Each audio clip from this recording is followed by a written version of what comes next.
Good morning, students. Now we begin your lesson 12 from the subject maths और ये class होने वाली है 8th वालों के लिए और आपके 12th चैप्टर का नाम है रेशियो एंड प्रोपोर्शन या फिर समानुपात एवं समानुपात। तो क्या होता है रेशियो? सबसे पहले हम ये समझते हैं in our daily life many times we come across situations where we need to compare two quantities. हम अक्सर अगर देखते हैं कि हमें कभी-कभी दो मात्राओं की या दो क्वांटिटीज की तुलना करनी होती है। फॉर एग्जाम्पल रमा और रानी को 50 नंबर और 70 नंबर मिले उनके मैथ्स के टेस्ट में। तो हम कहेंगे कि जो रानी है उसे 20 नंबर ज्यादा मिले हैं रमा से क्योंकि उसको 50 मिले और रानी को 70 मिले हैं। तो हमने कंपेयर किया ना, घटा करके हमने कंपैरिजन निकाला, right. The weight of Vikas and Hari are 49 kg and 56 kg respectively। जैसे हरि और विकास का वजन दिया है हमें, तो हमने कहा कि जो हरि है वो 7 किलो ज्यादा है विकास से। तो ऐसे हम कंपेयर करते हैं। The ratio of two quantities is in the same units is a fraction that one quantity is of the another। तो रेशियो क्या होता है? फ्रैक्शन होता है दो क्वांटिटीज के बीच का, मतलब भिन्न होता है। बट सेम होनी चाहिए क्वांटिटीज, मतलब अगर पैसे में है ऊपर तो नीचे भी पैसे में ही आए, अगर किलोग्राम में है ऊपर तो नीचे भी किलोग्राम में ही आए, और या फिर हमें क्वेश्चन में सेम नहीं दिया गया है तो हम उसे सेम बनाते हैं। जैसे कि cost of a pen is ₹12 and the cost of a pencil is ₹2। We ask how many times the cost of pen is cost of pencil. जैसे कि हमें क्या दिया गया है, कॉस्ट ऑफ पेन की कितनी कीमत दी गई है हमें? 12 रुपए, ठीक है। साथ ही साथ पेंसिल की कितनी कीमत दी गई है हमें? 2 रुपए। और अब आपसे पूछा जा रहा है कि बताइए how many times the cost of pen is the cost of pencil. हमें बताना है कि पेन की कीमत कितनी मात्रा, कितना गुना है पेंसिल की कीमत का। तो कैसे निकालते हैं हम? रेशियो को लिखा जाता है 12 डिवाइडेड बाय 2। ये कैंसिल हो जाएगा कितने बार? 6 टाइम्स। तो हम कहेंगे कि जो कॉस्ट ऑफ पेन है वो 6 टाइम्स है इसका कॉस्ट ऑफ पेंसिल का। इसे हम क्या कहते हैं? रेशियो कहते हैं। नाउ नेक्स्ट टर्म आती है हमारे पास equivalent ratio. To get a ratio equivalent to a given ratio, we multiply or divide both the terms of the given ratio by the same non-zero number। जैसे कि हमें बोला गया है रेशियो को दर्शाते कैसे हैं? ये दो बिंदुओं से। इसे पढ़ते कैसे हैं? 12:8। हिंदी में कैसे पढ़ते हैं? 12:8। इससे मतलब इन दो बिंदुओं को कहते हैं अनुपात कहते हैं या फिर इंग्लिश में रेशियो कहते हैं।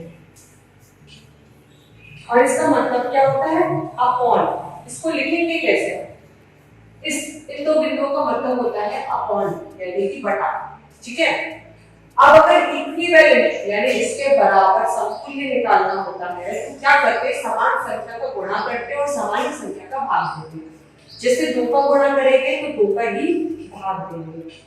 कितना आ जाएगा करके देखिए, 12 दूनी 24 हो जाएगा और ये हो जाएगा 8 दूनी 16। कोई भी नंबर ले सकते हैं, हमने 3 ले लिया तो 3 का ही गुणा करेंगे और 3 का ही क्या करेंगे? हम भाग देंगे।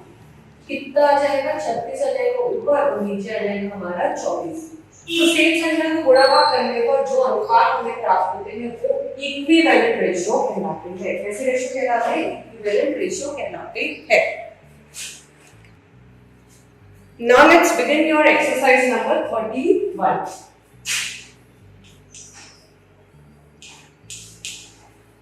पहला क्वेश्चन है आपका, find the ratio of the following. जिसमें फर्स्ट दिया गया है 15 पैसे टू 3 रुपीज। हमें इनका रेशियो निकालना है। तो हम क्या करेंगे? सबसे लोएस्ट टर्म में उसे कन्वर्ट करते हैं, मतलब सबसे छोटे वाले हैं। यहाँ पे पैसे छोटे दिख रहे हैं, रुपीज तो बड़े होते हैं। तो सबसे पहले लिखेंगे कैसे? 15 पैसे टू 3 रुपीज। नाउ हमें पता है V नो दैट 1 रुपीज में कितने पैसे होते हैं? 100 पैसे होते हैं। हमें पता है ना कि 1 रुपए में कितने पैसे होते हैं? 100 पैसे होते हैं। इसलिए 3 रुपीज में कितने पैसे हो जाएंगे? 3 into 100, मतलब कि 300 पैसे हो जाएंगे 3 रुपए। तो अब हम लिख सकते हैं 15 पैसे, नीचे कितने आ जाएंगे 3 रुपए के? 300 पैसे।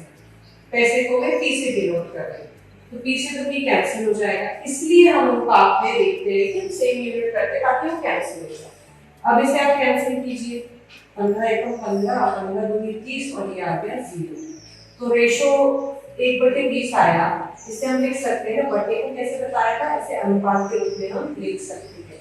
तो रेशो आ गया इसका 1:20, 1:20 है 1/20।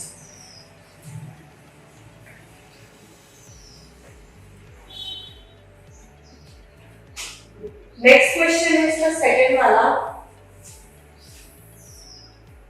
There are 292 working days in an office. एक ऑफिस में 292 काम करने देते हैं। What is the ratio of the number of working days to the number of days in 1 year? अच्छा, तो क्या गिवन है हमें? गिवन है 292 working days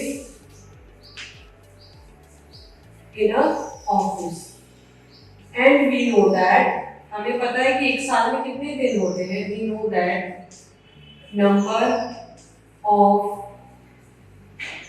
days in a year, एक साल में कितने दिन होते हैं? 365 दिन होते हैं। तो हमें रेशियो निकालना है, किसका किससे निकालना है?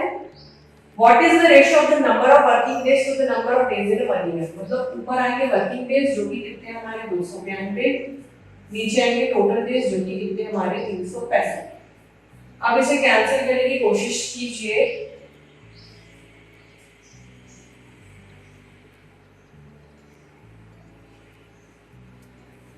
ये रेशियो आ जाएगी, तो आप लिख दीजिए 292 रेशियो 365 हमारा आंसर हो जाएगा।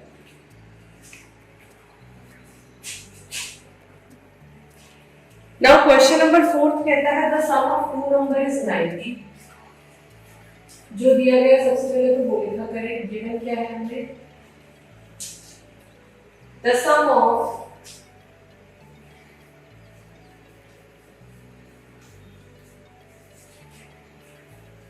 two numbers कितना दिया गया? 90 के बराबर दिया गया, ठीक है।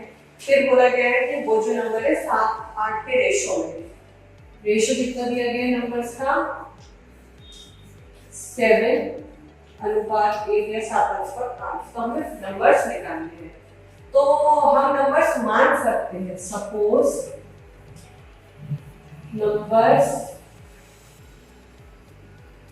हम क्या मानेंगे? नंबर्स को 7x और 8x मानेंगे। जो अनुपात दिया रहता है बस उसमें x का गुणा करके लिख देते हैं। अब दिया गया है कि उन दोनों का योग किसके बराबर है? 90 के बराबर है। तो जो दिया गया उसके अनुसार इन दोनों का योग मतलब कि 7x प्लस 8x बराबर इसके 90 के। तो इसे हम सॉल्व कर लेंगे, ये हो जाएगा हमारा 15x बराबर 90 और x बराबर आ जाएगा 90/15। यहाँ पे हम सॉल्व करेंगे कितने बार जाएगा? 6 बार हो जाएगा। तो x की वैल्यू कितनी मिलेगी? 6। अब जो हमने माना था यहाँ पे अगर वापस x की वैल्यू रख देंगे तो हमें नंबर्स पता चल जाएंगे। तो पहला नंबर क्या माना था हमने? 7x माना था, तो x की जगह हम 6 पुट कर देंगे तो पहला नंबर कितना आ जाएगा? 42। सिमिलरली सेकंड नंबर हमने क्या माना था? 8x माना था ना? हाँ, तो यहाँ पे अब x कितना आ गया था हमारा? 6, तो हमने 6 पुट किया तो दूसरा नंबर आ जाएगा हमारा 48। ये हो गया आपके answer.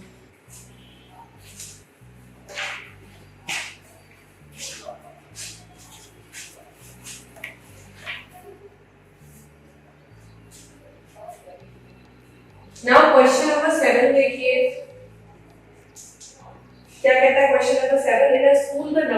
Students are 462. Total student कितने दिए गए हैं स्कूल में?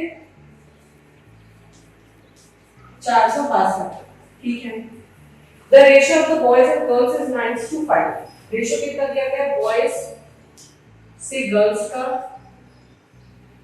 9:5. तो बोला गया है कि हमें बॉयज और गर्ल्स की संख्या निकालनी है. हम मान लेते हैं सपोज नंबर ऑफ बॉयज कितने हो जाएंगे? 9x माना हमने बॉयज को, एंड गर्ल्स के नंबर हमने कितने माने? कि वो हमारी 5x है. अब टोटल तो कितना दे बोला गया? 462 है. क्वेश्चन के अनुसार है 9x प्लस 5x बराबर किसके आना चाहिए? 462 के बराबर आना चाहिए. जोड़ेंगे तो कितना आ जाएगा? 14x is equals to 462. यहाँ से x की वैल्यू क्या हो जाएगी? 462 divided by 14.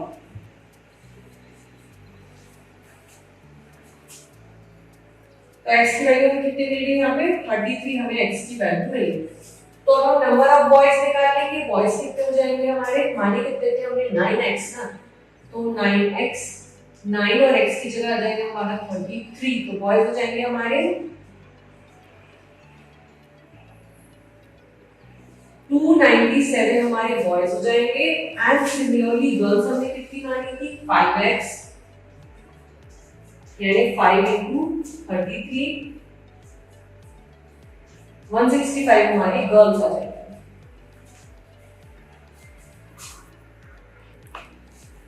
Now question number 9 कहता है ball pen cost of ₹5760 per dozen and pencil cost of ₹84. Find the ratio of the price of pencil to that of a ball pen.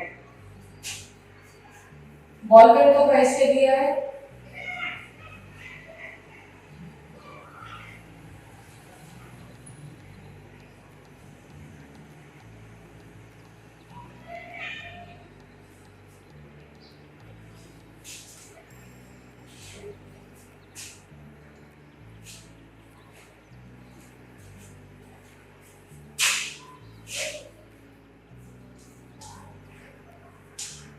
ये हमें ball pen की कीमत दी गई है. फिर pencil की प्राइस कितनी दी गई है?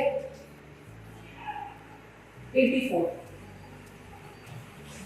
हमें निकालना है ratio. Find the ratio of the price of the pencil. Pencil का पहले ऊपर लिखेंगे और नीचे बॉल पेन का लिखेंगे. तो पेंसिल का कितना है हमारा?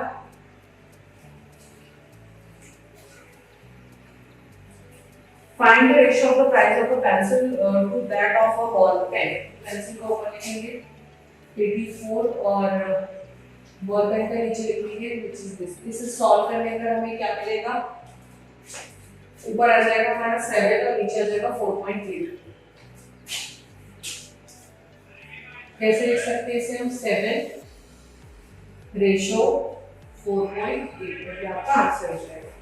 नाउ क्वेश्चन नंबर 10 पे दिया गया है in each of the following which ratio is greater. आपको बताना है कि कौन सा रेशियो बड़ा है.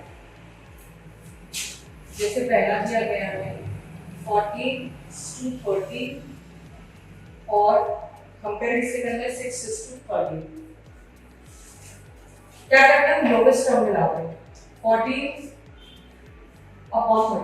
क्या ये किसी से कैंसिल हो सकता है? 2 से हो सकता है. ये 7 टाइम्स जाएगा और ये हमारा 15 बचता है. और दूसरा हमारा रेशियो क्या है? 6/13 हमारा रेशियो. कंपेयर करने के लिए हम क्या करते हैं? इनका जैसे ये 7/15 है एक हमारा, तो दूसरा हमारा 6/13. कंपेयर करने के लिए हम तिर्यक गुणा करते हैं. इसका इससे गुणा करेंगे तो कितना आ जाएगा? 90 आ जाएगा इस साइड. और इसका इससे गुणा करेंगे तो कितना आएगा?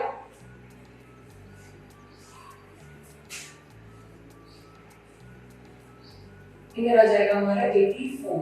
तो बड़ा कौन सा है? ये बड़ा है ना. मतलब ये रेशियो हमारा बड़ा है. मतलब कि 40/30 जो है हमारा ग्रेटर देन इससे 6/30.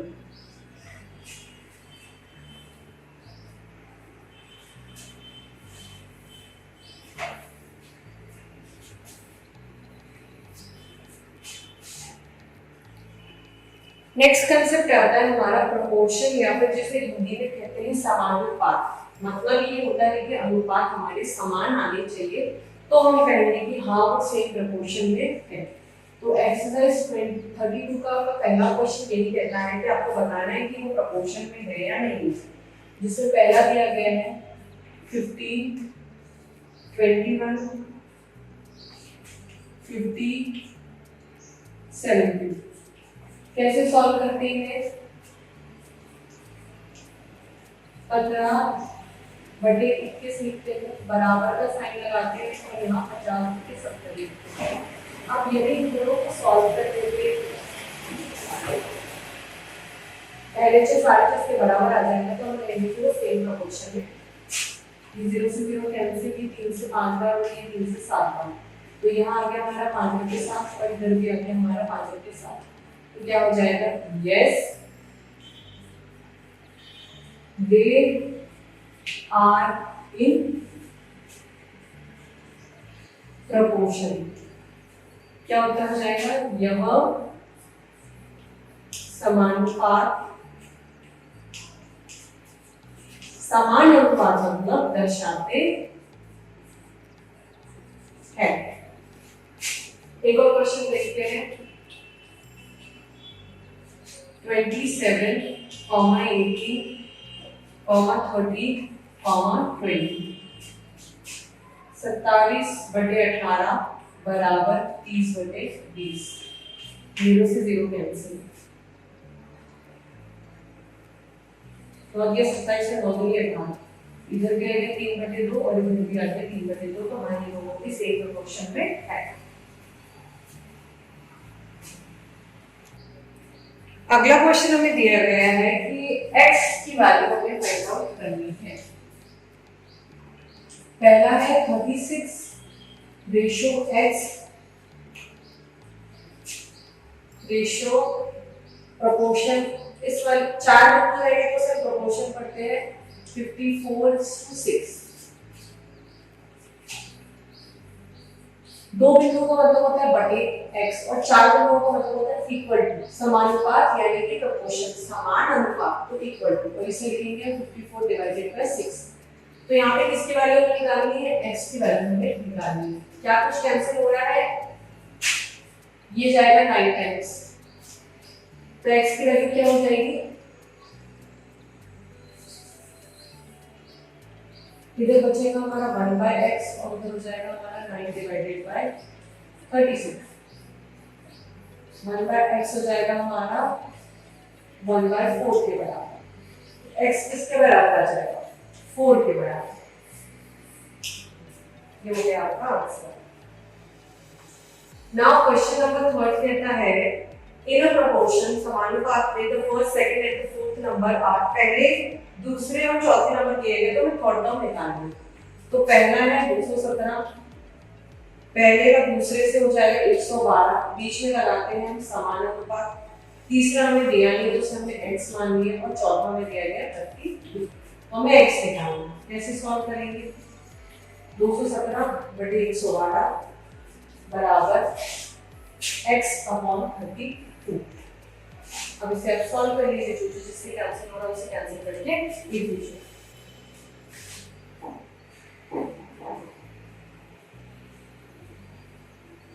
x यहाँ पे हो जाएगा हमारा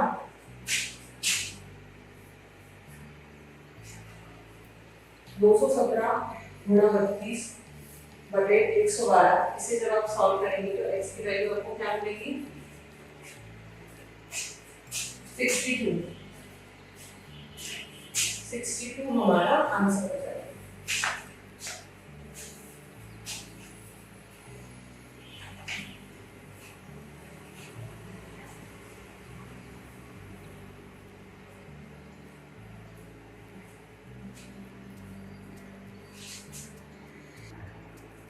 नाउ क्वेश्चन नंबर 5 हमारा क्या कहता है?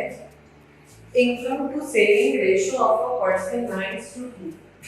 His monthly income is ₹9,000. What is his expenditure per month?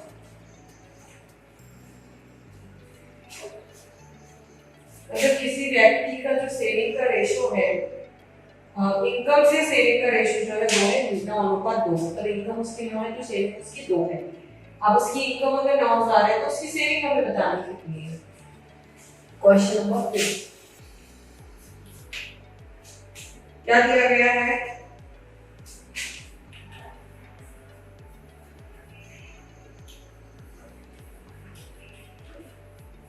Income से सेविंग का रेशियो दिया गया है कितना? 9:2। अब बोला गया है कि उसकी मंथली इनकम 9,000 है। इनकम कितनी दे दी हमें? उन्होंने 9,000 रुपीज दे दी। तो बोला है कि उसकी सेविंग निकालनी। अनुपात के हिसाब से इनकम कितनी है हमारी? 9 बराबर उन्होंने किसके बोल दिया है कि 9,000 के बराबर है 9। तो हम एक की वैल्यू निकाल लेंगे। एक किसके बराबर हो जाएगा? एक रेशियो की वैल्यू निकाल लेंगे तो वो हो जाएगा 9,000/9 के। एक रेशियो की वैल्यू हमें क्या मिल जाएगी? 1,000 मिल जाएगी। जब हमें एक रेशियो की वैल्यू मिल गई है तो हम दो की भी निकाल लेंगे क्योंकि सेविंग कितने रेशियो के बराबर है? 2 रेशियो के बराबर है। इसलिए जो सेविंग है 2 रेशियो मतलब किसके बराबर हो जाएगा? 2:1000। अगर एक रेशियो 1 के बराबर है तो 2 रेशियो किसके बराबर होगा? 2,000 के। तो सेविंग आ जाएगी इसकी 2,000।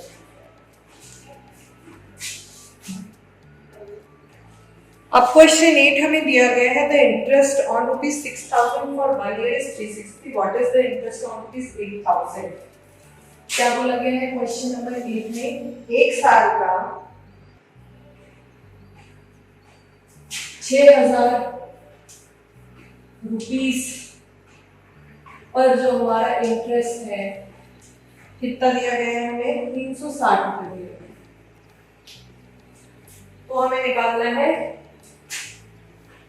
8,000 पर कितना इंटरेस्ट या फिर कितना हमें ब्याज मिलेगा। तो हम मान लेते हैं,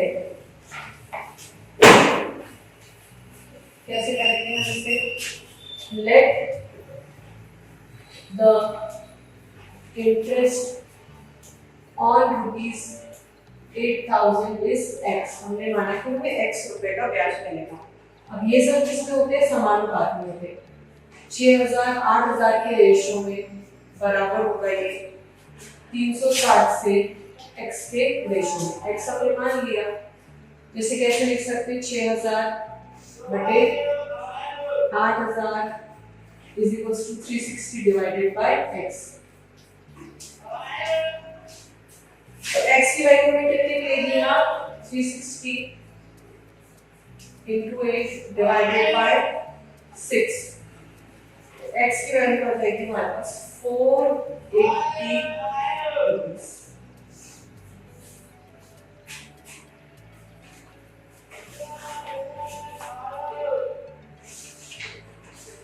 Now exercise number 33।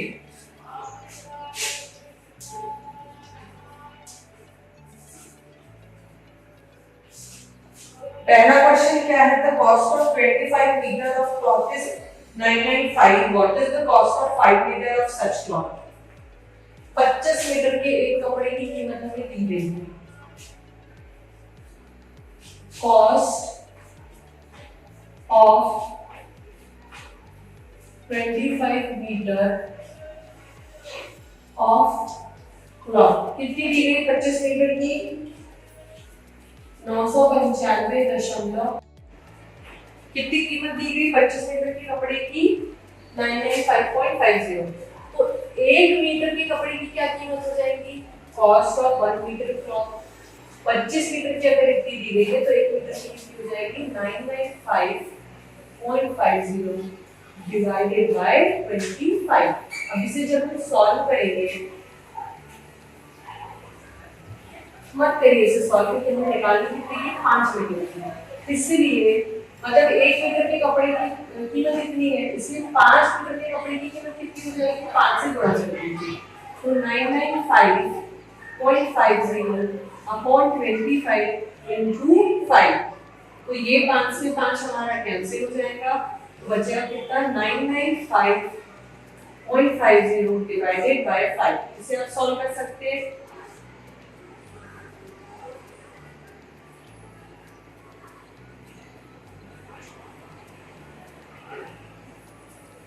₹199.10 आ जाएगी। कितने की कीमत? 5 मीटर कपड़े की कीमत।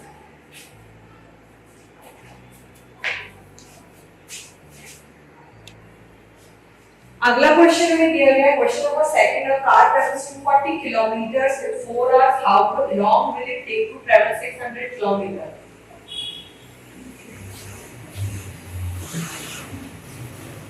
जो कार है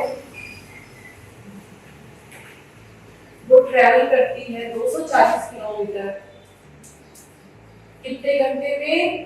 4 घंटे में, 4 आवर में। तो 1 किलोमीटर में कितना टाइम लगाएगी? 4/240, इसलिए 600 किलोमीटर चलने में कितना वक्त लगा देगी? 4/240 गुणा 600। अब इसे सॉल्व करेंगे तो आपको क्या वैल्यू मिलेगी? 10 घंटे।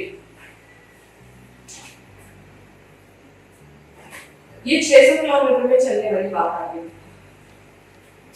मतलब जो कार है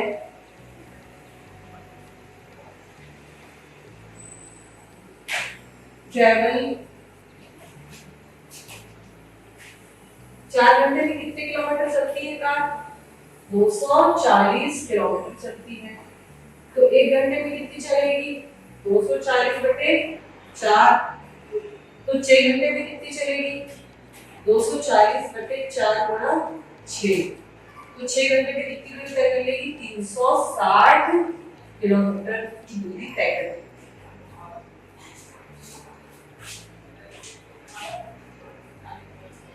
Now question number 3 कहता है Pratap earns 2709 days, how much will be learned in 30 days?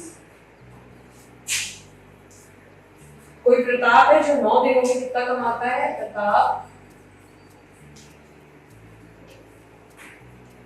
Pratap earns in 9 days, 9 दिनों में कितना कमाता है? 2700 रुपए कमाता है। तो 1 दिन में कितना कमाएगा? 2700/9। तो 3 दिन में कितना कमाएगा? 2700/9 गुणा 30। आंसर आ जाएगा हमारा 9000 रुपीज। वो कमाएगा कितने दिनों में? 30 दिनों में। Now question number 4 क्या कहता है? Question number 4 कहता है the cost of 8 chair is 560. Then what is the cost of 1 dozen chair? 8 chair की कीमत कितनी दी गई है हमें?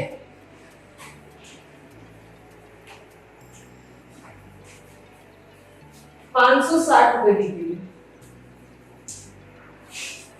तो एक चेयर की कीमत कितनी हो जाएगी? 560/8। अब बोला गया हमने कितनी? 12 टेयर वाली की, डजन मतलब 12 होता है ना, तो 12 की कितनी हो जाएगी? 560/8 × 12। इसको जब हम सॉल्व करेंगे तो हमें 12 चेयर की कीमत पता चल जाएगी, जो कि आएगी 840 रुपए।